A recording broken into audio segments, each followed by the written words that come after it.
been the day from hell. All I want to do is record some videos of a freaking cartoon, but all kinds of chaos. But hopefully I managed to put out enough brush fires for now. I'll get back to what I wanted. Reviewing the last two episodes of Lower Deck, starting off The Inner Fight. And as noted in other reviews here, it's like Mariner has been going off the rails lately. It's like, and just like she's got a death wish. Like you picking a fight with a Ferengi biker gang, and then just a few weeks, we opened the episode with a science outpost. It was studying little tremble lizards, I think what they're calling them. Little big, like little T-Rex type things with neurotoxin on their skins, acidic blood, and they bite you, your eyes are sort of bug out of your head, But this scientist is using an academic romance with them, until the force field drops. It's like, oh my God, they're gonna kill it. I thought you loved it. Not when the force field's down. And while they're trying to put on their anti-venoms with the environmental suits. Beckett just runs out there and start banging a panda, draw them all away, and get on the other side, put the field back, and then leap back in. And very dramatic, death-defying type thing, and totally unnecessary. It's like, and he cuts it back up, and I'm like, it's like, what the, and back, and boy, what the hell was that about? What? I just say, no, this thing. Unfortunately, one of them gets in and bites one of the scientists. Oh wow, they wasn't lying about that. I think it's like, I got him. So we've reconvened back on the Cerritos, and then it's getting to the point like, no, she's now endangering other people with this stunt here. The rest of the bunch is like, this is getting out of hand, and summoned to a meeting with the captain. The four, not Mariner. She's it's Boimler, Rutherford, Tendi, and T'Lyn. And opening line like that. Why the hell is my daughter trying to get herself killed? And it turns out that last week she jumped out of a shuttle thought she was attacking a Borg drone, just a pile of trash, but still. Getting increasingly more and more reckless, and it's like, okay. Normally, go talk to Dr. Miglimu, but no, we ain't got time for that because the ship that's been out there attacking non-Federation ships for the whole year, the one that's kind of shaped like a giant agonizer, apparently is now targeting some non-Starfleet, ex-Starfleet people. And we got a list of Thomas Riker, Beverly Crusher, Seven of Nine, and Nick Locarno. And so then the Cerritos has been tasked with going to track down Nick. And the other four, the other three, Rutherford's got to stick along, but Boimler, Tendi, and T'Lyn are tasked with get Mariner out of the way, keep her, find the most boring ass, safest mission they can think of. And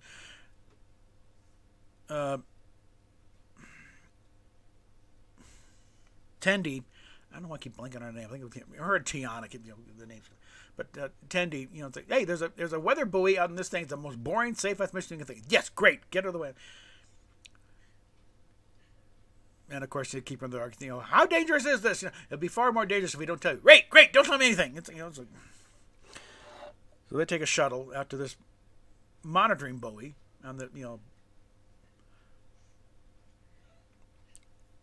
the names. It's a Sherbal. Sherbal 4. That's like Sherbert. It's like how safe a planet can you think of. Even the name sounds wimpy, but they get there and they're getting the thing, and it looks like somebody's actually tampered with it. So but they get the upgrade and about to get it back online, and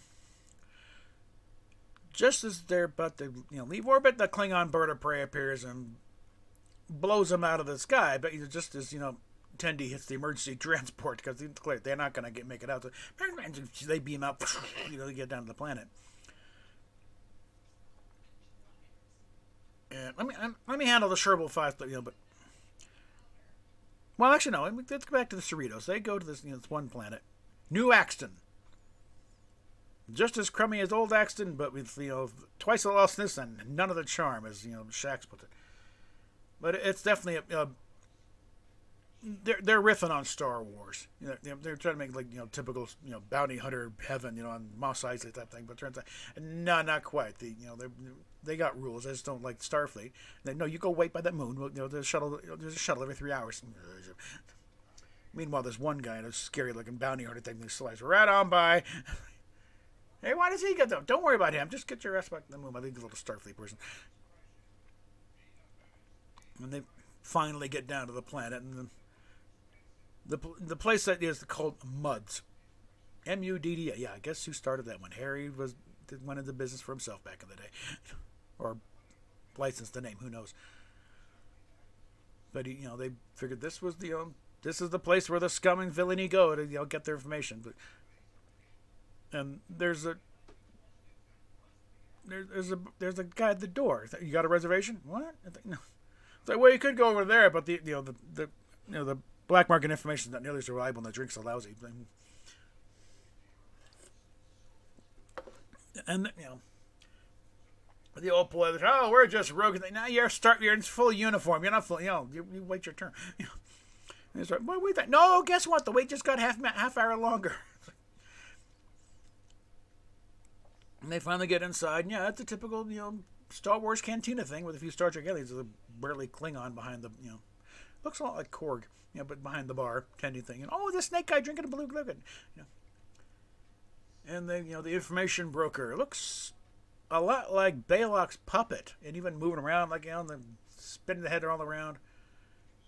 And leave her around, you'll be destroyed. Yeah. And Captain Freeman gets pissed. It's not. I'm gonna get dragged by a puppet. Grabs her and shakes her. No, and beats him on the table. And meanwhile, Rutherford does a quick scan. No, that's not a puppet. He's got internal organs and everything. Oh, I'm sorry. That's it. I wasn't going to sell the information on Nick Conrad anyway, but I'll sell to anybody except you. Here comes Scary Bounty Hunter, plops down a bag of latinum. Here you go. Put that. No, get out of here. And they say, hey, Starfleet sucks. Get out of here. So they go about there. Oh, also, Rutherford discovers, they do have pockets. Hey, Captain, we have pockets? Because they're saying, well, I pickpocket. Well, we don't know.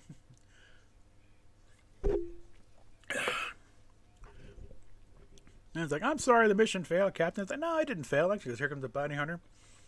Text on the helmet. It's Billups. Doing a little cosplay. And so, okay, we got the information. Because I know we'd go in there, Starfleet. They'd hate us immediately. So, send Billups in to, pose as a scary bounty hunter with a weird erotic voice. And, he gets his own personal shuttle where he got the ship. But, get the information. Find Locarno's hangar. Nick, look, we had to take in protective custody, but Rutherford's oh dear, they find the plans for that scary ship. They already got to look at it. Like, oh my God. It's like, yeah, he's in it. Meanwhile, back on Sherbal, whatever, there are, a couple of Romulans, some Bionars, or, Ferengi, a couple of Cardassians, and they're all in the Ryans, ready to fight. No one trusts each other. They all think the other one's trying to do something. Mariner gets in a fight with the Klingon. And as they're about ready to get at it, because they're trying to talk, they back up a little bit. Because Mariner is going to make he's ready to take on anything. He's like, no, we need shelter. Yeah, shelter, make, take us away.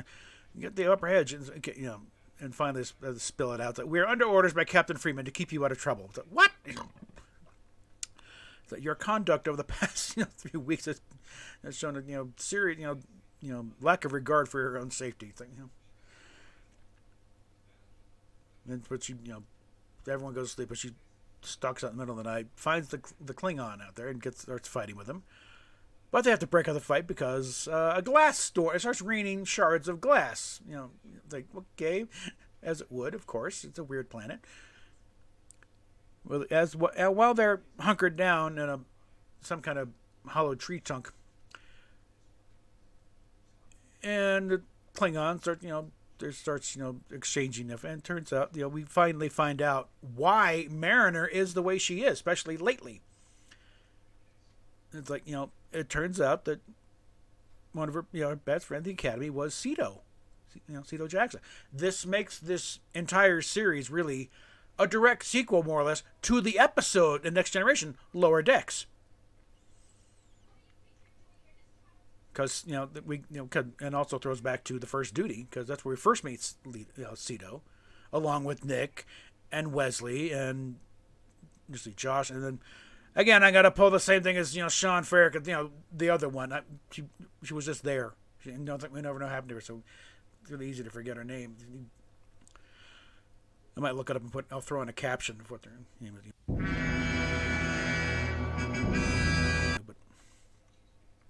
But she didn't even show, didn't even show up in the next one because the writers forgot about her in the next episode too. But so it's not just us. But anyway,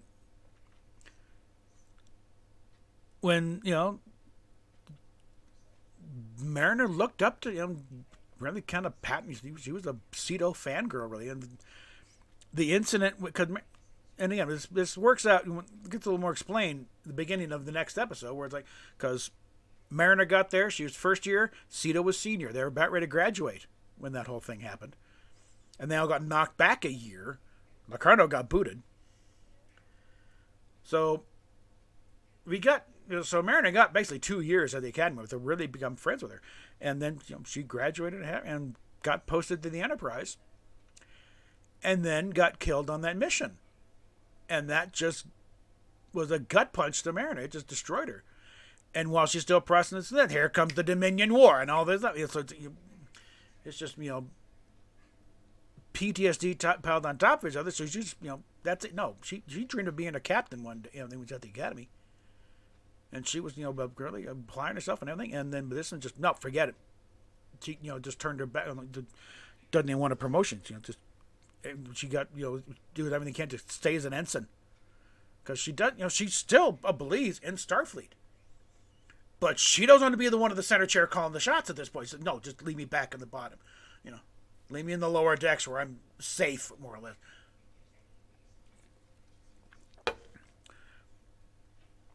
And leave it to the Klingon to point out that you are not honoring your friend in this manner.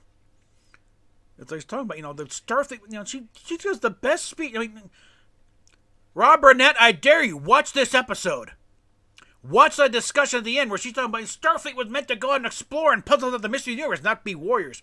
She gives a better definition of what Starfleet's all about than we've heard all in the years of Star Trek. So, more about, they don't get, they get Star Trek, okay? Really? Rob, watch this episode, Rob, especially from the second half on, where Mariner's bearing her soul and explaining what's going on. And the Klingons say, no, she gave her life for that dream you're talking about, going on and puzzling these, and you are not honoring her by your conduct. And it's like, you're right. That's the switch she needs to finally straighten herself out. That you are not honoring Sito by acting like this and trying to go out in a blaze of glory. And they go out after the storm clears the next morning and find the rest of them, because everyone else is, fighting each other. And also, previously, Tendi and T'Lyn, in fact, they need to get a distress signal out. There is a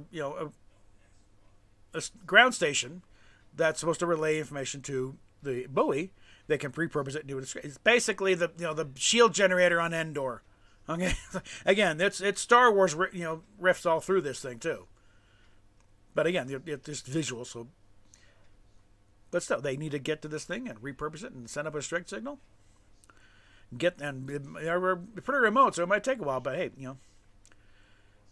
But they get in, the Klingon and Mariner are there kind of heads up. So they spot them all.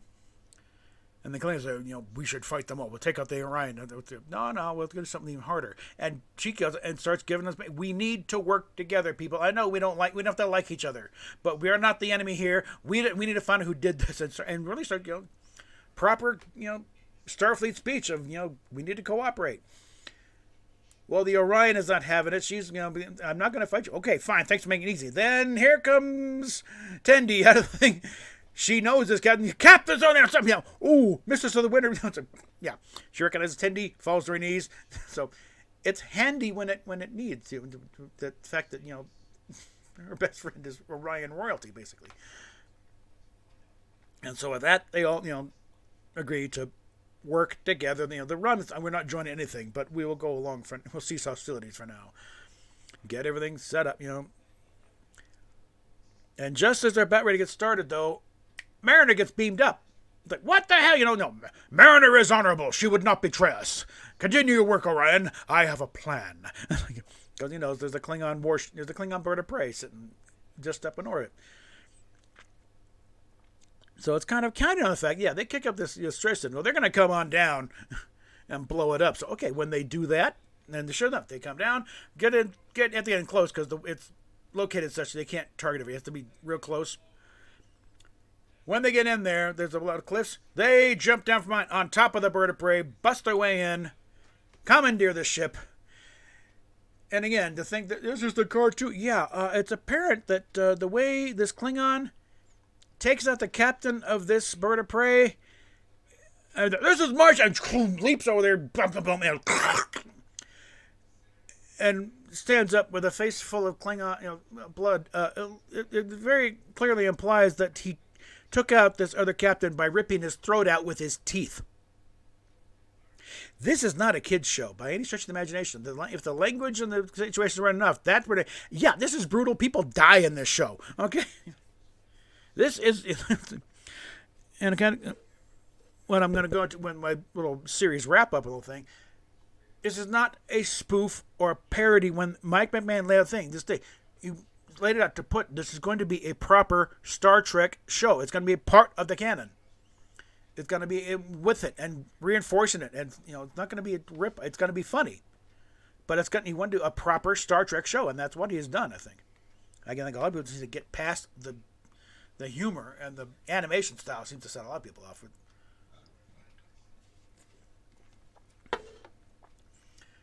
But they take the Klingon ship and they start going about getting everybody back to where they belong.